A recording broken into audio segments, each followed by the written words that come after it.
గోమాతను దేవతగా కొలిచే పుణ్యభూమి మనది. అలాంటి గడ్డపై ఆ మూగజీవాలు ఇప్పుడు కన్నీరు పెడుతున్నాయి. కబేళాలు పాల్జేయవద్దంటూ రోదిస్తున్నాయి. ఇవేమీ పట్టని అక్రమార్కులు గోవుల రక్తమాంసాల్లోనే కాసులు వేట సాగిస్తున్నారు. చట్టాలను అపహాస్యం చేస్తూ శ్రీకాకుళం జిల్లాలో జరుగుతున్న పశువుల అక్రమ రవాణాపై కథనం.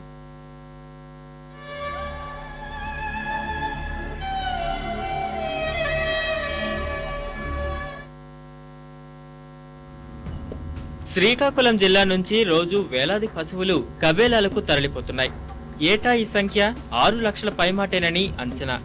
కంచిలి మండలం అమ్ముపురం, కోటబొమ్మాలి మండలం నారాయణ వలస, పాలకొండ మండలం నవగాం, ఆమదాల వలస మండలం కింతాడ, కొత్తూరు మండలం బలద, వజ్రపు కొత్తూరు మండలం గోవిందపురం, సంతబొమ్మాలి ప్రాంతాలు పశువుల అక్రమ రవాణాకు ప్రధాన కేంద్రాలుగా మారాయి.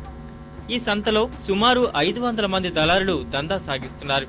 ఆవుల రవాణా, కబేలాలకు తరలింపుపై నిషేధాన్ని పట్టించుకోకుండా రోజుకు కనీసం 60 లారీల్లో పశువుల్ని అక్రమంగా తరలించేస్తున్నారు. నడుగురు గ్రామంలో ప్రతినిత్యము ఈ యొక్క పశువులు తరలింపు అనేది కొనసాగుతూ ఉంది.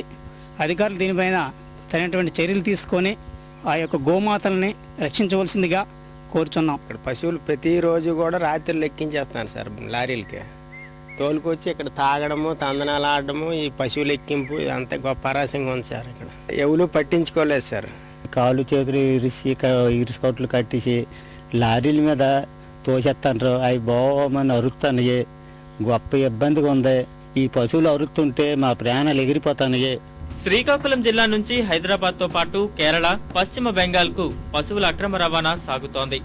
మాఫియా వ్యవస్థలా తయారైన దళారులు ప్రభుత్వ శాఖల మధ్య సమన్వయ లోపాన్ని ఆసరాగా చేసుకుని అరాచకాల్ని కొనసాగిస్తున్నారు. పోలీసులకు సమాచారం ఇచ్చినా పట్టించుకోవడం లేదంటూ ఇటీవల కంచిలి ఎంపీడీఓ రోడ్డుపై బైఠాయించడం పరిస్థితి తీవ్రతను తెలియజేస్తోంది. వేలాది పశువులు తెచ్చి ఇక్కడేమో ఇరిసి కట్టేసి లారీకి ఎక్కించి వాటి ఊపిరి ఆడక వాటికి అల్లు కళ్ళలో కాలు చేతులు కట్టేసి ఆడ ప్రాణాలు తీసేసినట్టు చేసి వాటి వల్ల మాకు చాలా బాధ కలుగుతుంది. రాత్రి 15 నారీలు 20 నారీలు వస్తున్నాయి. వచ్చేసరికి ఏటే అల్లా మూలని తోసేస్తాను, ఇల్లు మూలని వెళ్ళిపోతున్నాయి. వెళ్ళిపోయిన తర్వాత ఏడు చేస్తాము. వీరఘట్టం మండలం నడుకూరు సమీపంలో కొన్ని రోజులుగా పశువుల అక్రమ రవాణా జరుగుతోంది. ఈ విషయం తెలిసి అక్కడ దృశ్యాలను ఈటీవీ చిత్రీకరించడంతో పశువులని లారీల నుంచి దించేశారు వ్యాపారులు. ఆవుల్ని వదిలేసినందున ఈ విషయంలో చూసి చూడనట్లు ఉండాలన్నది వారి మాట.